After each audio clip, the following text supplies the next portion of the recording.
ซื้อไข่มดแดงกับหน่อไม้ใส่น้อยเนาะคนกันไอ้เอ้ยคือจะนั่งอยู่บ่ยังนกยังอันนี้บ่มกกระเด้ง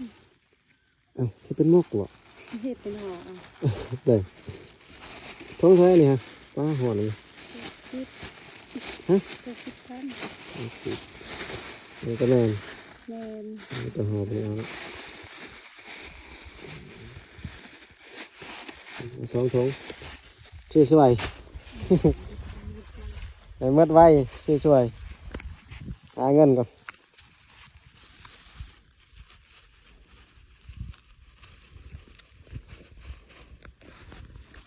เป็น20,000เนาะแห้งเพื่อที่ห่อตลาดใส่ครับปนกันเลยบ่จะคือบ่ทอกเอาสาทอกเอาทุกอย่างเลยถอดก็ได้นี่เลยดิเอาจะว่าบ่มีทงยางใส่อีกบ่แล้ว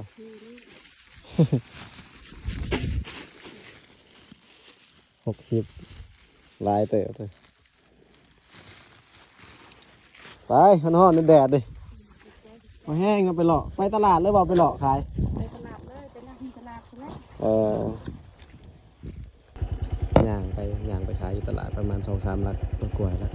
ประมาณ5 ลักน้องย่างไปแห้งก็สิเอาตลาดเลยพวก